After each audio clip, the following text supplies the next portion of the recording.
नमस्कार, मैं हूं अंकुर और आप देख रहे हैं सत्य हिंदी का न्यूज बुलेटिन। एक नजर अब तक की सुर्खियों पर।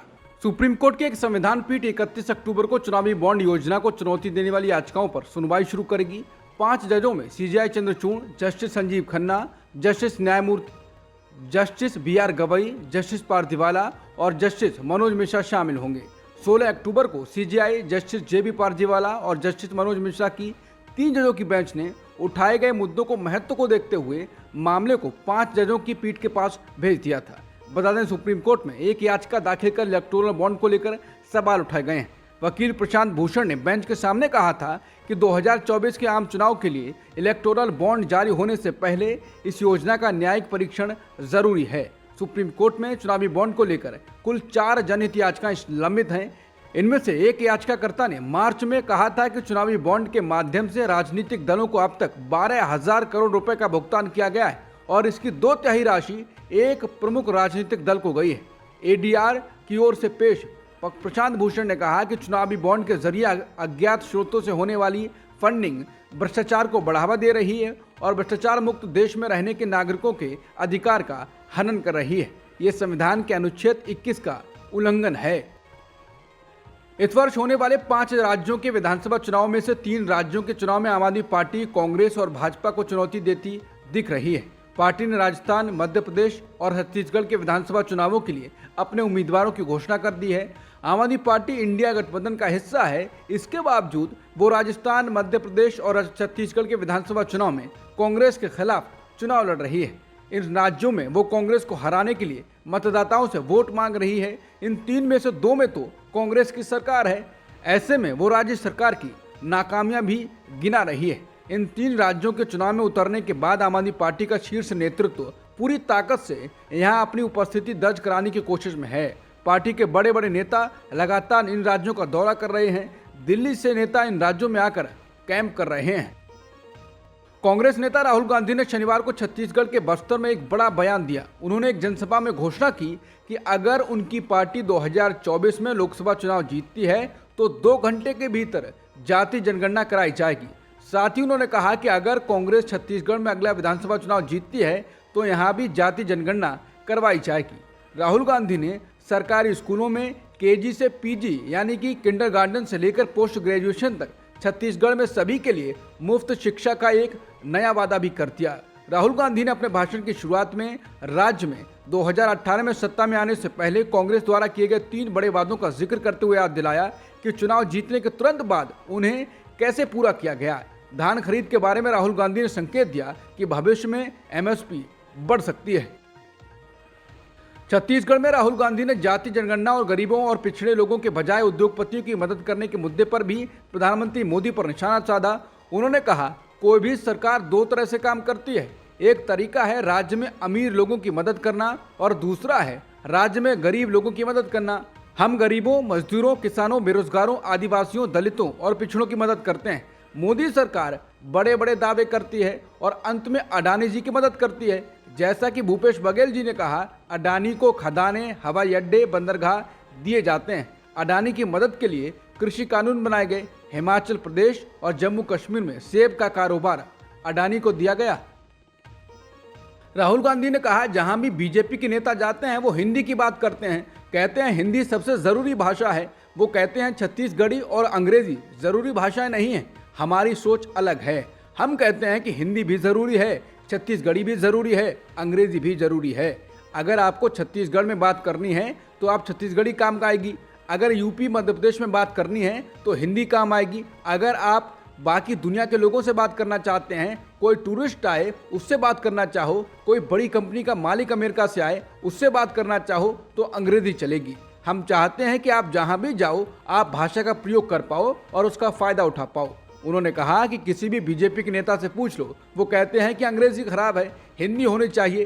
उन्होंने कहा, जब उनसे पूछते हैं कि एक बात बता दो कि आपके बच्चे इंग्लिश मीडियम स्कूल में जाते हैं तो वो चुप हो जाएंगे। वो कहते हैं कि गरीबों को अंग्रेजी नहीं सीखनी चाहिए। वो सारे के सारे अपने बच्चों को इंग्लिश स्कूल में पढ़ाते हैं। ये चाहते हैं कि आदिवासी, गरीब, पिछड़े लोगों के बच्चे बाकी दुनिया के साथ बिजनेस न कर पाएं। इसलिए ये लोग अंग्रेजी नहीं चलाना चाहते, सिर्फ अपने बच्चों को इंग्लिश मीडियम स्कूल में भेजना चाहते हैं। इसलिए हमने छत्तीसगढ़ में टॉप क्वालिटी के अंग्रेजी स्कूल खोले हैं ताकि गरीब से गरीब लोग अपने बच्चों को हिंदी, छत्तीसगढ़िया और अंग्रेजी सिखा पाएं। राहुल गांधी ने कहा, हम केजी से लेकर पीजी तक छत्तीसगढ़ के सारे सरकारी स्कूल और कॉलेजों में मुफ्त शिक्षा दिलाएंगे, एक पैसा नहीं देना पड़ेगा। कांग्रेस महासचिव प्रियंका गांधी आज मध्य प्रदेश के दमोह जिले में हैं। ये उनका बुंदेलखंड में पहला चुनावी दौरा रहा है। प्रियंका ने इस दौरान जनसभा को संबोधित किया। उन्होंने कहा कि मध्य प्रदेश में रोजगार के मौके बेहद कम है, इसलिए यहाँ पलायन बहुत हो रहा है। पिछले 3 साल में मध्य प्रदेश की बीजेपी सरकार ने सिर्फ 21 नौकरियां दी हैं। इस दौरान प्रियंका ने कहा कि इनकी स्कीमें देख लो, लेकिन फिर विवेक से वोट डालो। प्रियंका ने कहा कि हमने गारंटियां दी हैं, आपको कैसे पता चलेगा कि ये गारंटियां पूरी होंगी। उन्होंने कहा कि हम छत्तीसगढ़ में पूरी कर रहे हैं, हम ये वादे अपने प्रदेशों में पूरा कर रहे हैं, हम कहे जाएं तो वोट मत देना। उन्होंने कहा कि आप जागरूक बनो, हमसे भी सवाल उठाओ, गारंटियां पूरी ना हो तो दोबारा वोट मत देना, आप अपना भविष्य अपने हाथों में लो। टीएमसी सांसद महुआ मोइत्रा ने मान लिया है कि उन्होंने संसद लॉगिन और पासवर्ड दर्शन हीरानंदानी को दिया था, लेकिन इसके साथ ही उन्होंने पैसे और गिफ्ट लेने के आरोपों से इनकार किया है। उन्होंने इस सवाल का जवाब भी दिया है कि दर्शन हीरानंदानी को संसद लॉगिन आईडी और पासवर्ड क्यों दिया था। उन्होंने कहा है कि हीरानंदानी उनके दोस्त हैं और उन्होंने संसद में पूछे जाने वाले सवाल को उनके कार्यालय में किसी से टाइप कराने के लिए लॉगिन पासवर्ड दिया था। महुआ मोइत्रा ने ऐसे ही तमाम सवालों के जवाब इंटरव्यू में दिए हैं। बीजेपी सांसद निशिकांत दुबे द्वारा आरोप लगाए जाने के बाद पहली बार विस्तृत जवाब दिया गया है। उन्होंने इंडिया टुडे के साथ इंटरव्यू में कहा कि दर्शन हीरानंदानी के कार्यालय में किसी ने वो प्रश्न टाइप किया जो मैंने संसद की वेबसाइट पर दिया था। प्रश्न डालने के बाद वो मुझे जानकारी देने के लिए फोन करते और मैं तभी सवालों को एक बार में पढ़ जाती, क्योंकि मैं हमेशा अपने निर्वाचन क्षेत्र में व्यस्त रहती हूँ। सवाल डालने के बाद मेरे मोबाइल फोन पर एक OTP आता है, मैं वो OTP दूं तो ही सवाल सबमिट किया जाता है। इसलिए ये आरोप कि दर्शन मेरी आईडी पर लॉगिन कर खुद के प्रश्न पूछे हास्यास्पद है। महुआ मोइत्रा की सफाई दर्शन हीरानंदानी के एक हलफनामा जारी करने के बाद आई है, जिसमें हीरानंदानी ने दावा किया था कि महुआ ने उन्हें संसद लॉगिन और पासवर्ड दिया था ताकि वो उनकी ओर से सवाल पोस्ट कर सकें। साक्षात्कार में महुआ मोइत्रा ने कहा कि बीजेपी का दावा है कि मैंने संसद लॉगिन एक विदेशी संस्था को दिया है। उन्होंने कहा कि दर्शन हीरानंदानी मेरा दोस्त है और उनके पास भारतीय पासपोर्ट है। उन्होंने आगे कहा कि बीजेपी का यह भी दावा है कि दर्शन ने दुबई से लॉगिन किया, मैंने खुद स्विट्जरलैंड से लॉगिन किया है। अगर NIC के सवाल और जवाब इतने गोपनीय हैं तो आप ऐसे IP एड्रेस पर प्रतिबंध क्यों नहीं लगाते। उन आरोपों पर कि उन्होंने पैसे लेकर अडानी के खिलाफ हीरानंदानी के लिए लड़ाई लड़ी, महुआ मोइत्रा ने इंडियन एक्सप्रेस से इंटरव्यू में कहा, मुझे बताएं पैसा कहाँ है। साबित करने वाली मुख्य बात बदले की भावना है। दर्शन ने अपने हलफनामे में कहा है कि वो प्रधानमंत्री मोदी के सबसे बड़े प्रशंसक हैं। उन्होंने अडानी पर कहां हमला किया है। मेरे सवालों का हलफनामे में दिया गया विश्लेषण हास्यास्पद है। इसके साथ ही उन्होंने दावा किया कि देहादराई की शिकायत फर्जी है। टीएमसी सांसद ने कहा, आपने फर्जी शिकायत दर्ज करने के लिए एक खराब संबंध वाले शख्स का इस्तेमाल किया है और आपने इसका समर्थन करने के लिए मेरे दोस्त के सिर पर बंदूक तान दी है, लेकिन दोनों आरोपों को मेल खाना होगा। महंगे तोहफे लेने के आरोपों पर उन्होंने कहा, मेरी जानकारी के अनुसार दर्शन हीरानंदानी ने मुझे मेरे जन्मदिन पर एक हर्मीज स्कार्फ दिया है। मैंने बॉबी ब्राउन मेकअप सेट मांगा, उन्होंने मुझे मैकाई शैडो और बिट पीच लिपस्टिक दी थी। टीएमसी सांसद ने यह भी कहा है कि जब वो मुंबई या दुबई में होती थी, दर्शन की कार उन्हें हवाई अड्डे से पहुंचाती और छोड़ती थी। मैं आपको बिल्कुल सच बता रही हूं, और क्या दर्शन इससे ज्यादा कुछ साबित कर सकते हैं। मैंने उनसे कभी कोई नकदी या कुछ और नहीं लिया है, मैं अपनी ईमानदारी पर कायम हूं।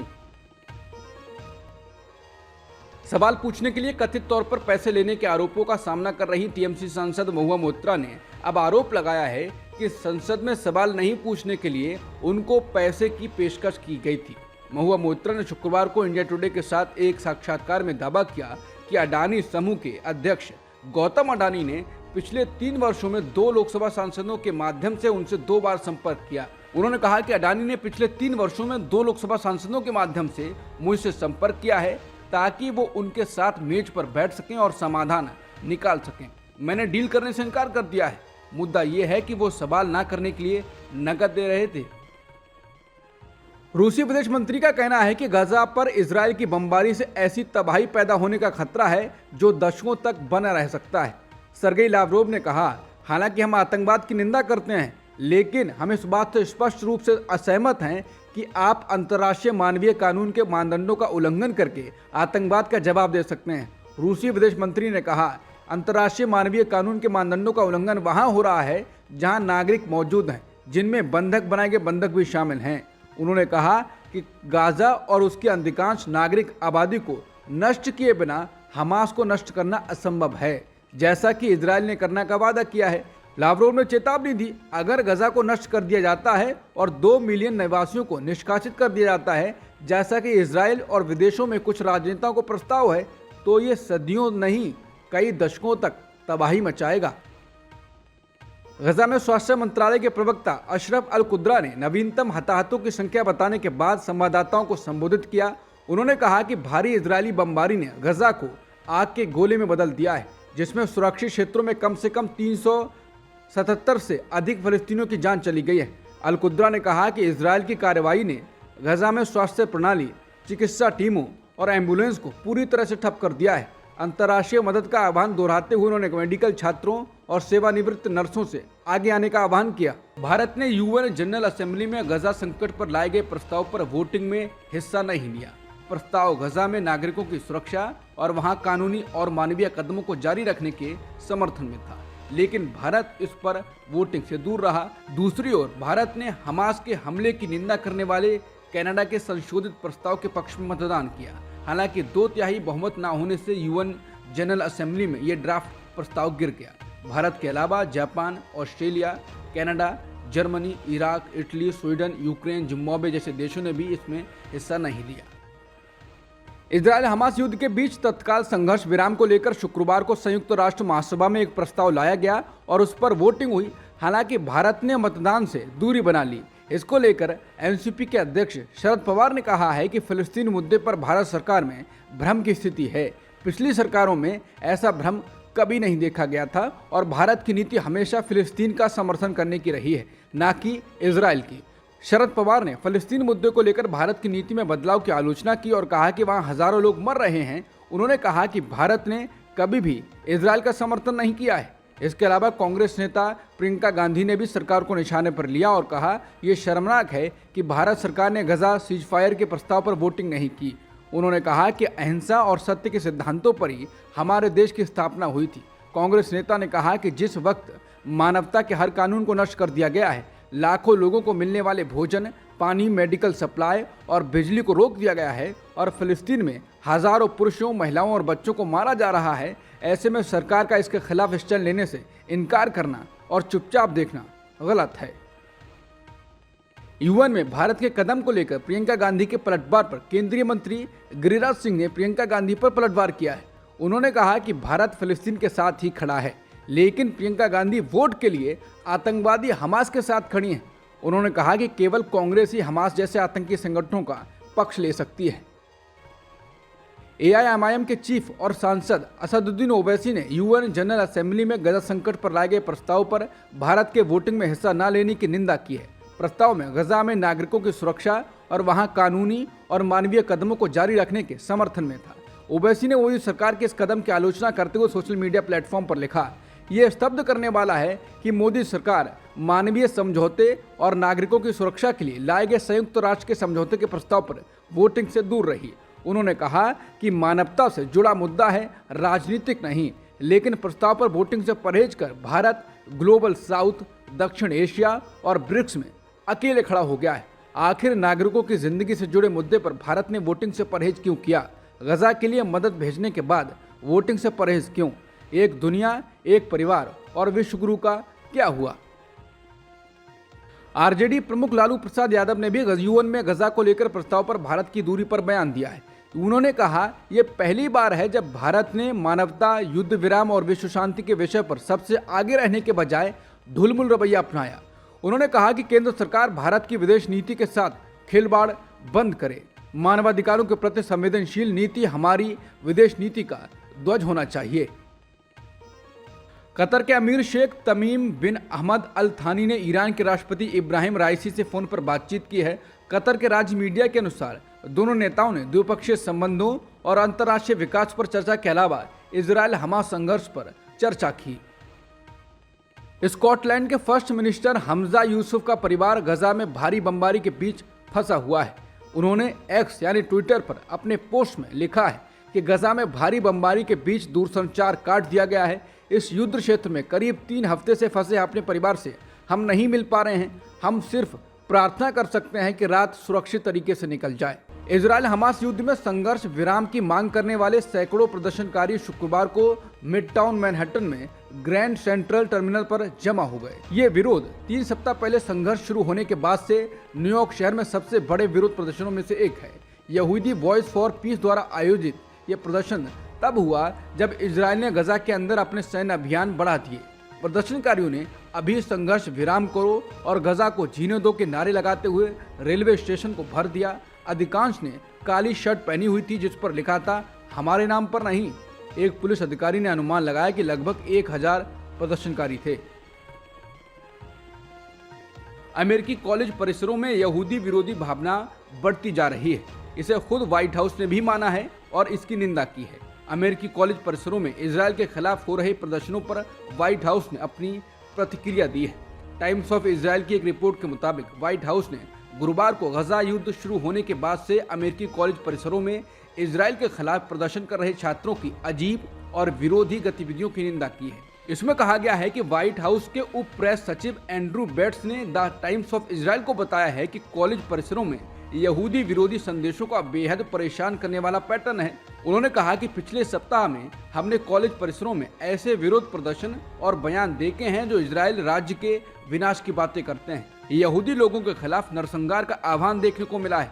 इसके कारण यहूदी छात्रों को खुद को इमारतों के अंदर भी बंद करना पड़ा है। रिपोर्ट कहती है ऐसा लगता है कि देश भर में बढ़ती यहूदी विरोधी घटनाओं ने व्हाइट हाउस को और अधिक मजबूती से बोलने के लिए प्रेरित किया है। गजा पट्टी में अभी भी संचार लगभग पूरी तरह से बंद है। फिलिस्तीनी दूरसंचार कंपनी के अनुसार फीडर लाइनों और टावरों पर भारी इजरायली बमबारी के कारण फोन नेटवर्क और इंटरनेट बड़े पैमाने पर काट दिया गया है। अल जजीरा ने कहा है कि हम अपने संवाददाताओं से सीधे संपर्क नहीं कर पा रहे हैं। प्रोजेक्ट जर्नलिस्ट कमेटी ने एक बयान जारी कर कहा है कि कम्युनिकेशंस ब्लैकआउट एक समाचार ब्लैकआउट है जिससे गलत सूचना फैलने के गंभीर नतीजे हो सकते हैं। बीबीसी की रिपोर्ट के अनुसार ह्यूमन राइट्स वॉच के एक वरिष्ठ अधिकारी ने कहा है कि गजा में दूरसंचार सेवाएं लगभग पूरी तरह बंद कर दिए जाने से वहां बड़ी तादाद में लोगों पर होने वाले जुल्म पर पर्दा पड़ सकता है। ह्यूमन राइट्स वॉच में सीनियर टेक्नोलॉजी और human rights researcher Deborah brown ने एक ऑनलाइन पोस्ट में कहा है कि गजा में जिस तरह से सूचनाओं को ब्लैकआउट करने की कोशिश हो रही है उससे लोगों पर होने वाले जुल्म को छुपाए जाने का खतरा पैदा हो गया है। इसमें मानवाधिकार के दमन को और बढ़ावा मिल सकता है। इससे पहले कमेटी टू प्रोटेक्ट जर्नलिस्ट ने भी वहां सूचनाओं के ब्लैकआउट पर चिंता जताई थी। कमेटी ने कहा था कि वहां जल्द से जल्द संचार सेवाओं को बहाल किया जाना चाहिए। संगठन का कहना था कि उसके न होने से दुनिया को इस संघर्ष के बारे में जानकारी नहीं मिल पा रही है। चीन के हांगझोउ में एशियाई पैरा गेम्स 2023 में भारत ने पदकों का शतक पूरा कर लिया है। भारत ने एशियन पैरा ओलंपिक गेम्स में अब तक 28 गोल्ड, 31 सिल्वर, 34 ब्रॉन्ज समेत 108 पदक जीत चुके हैं। मेडिकल तालिका में भारत 5वें नंबर पर है। पैरा ओलंपिक गेम्स में भारत के 100 से ज्यादा पदक जीतने पर प्रधानमंत्री मोदी ने खिलाड़ियों को बधाई दी है। खिलाड़ियों को बधाई देते हुए उन्होंने कहा कि एशियन पैरा ओलंपिक गेम्स में 100 मेडल खुशियों का वो क्षण जिसका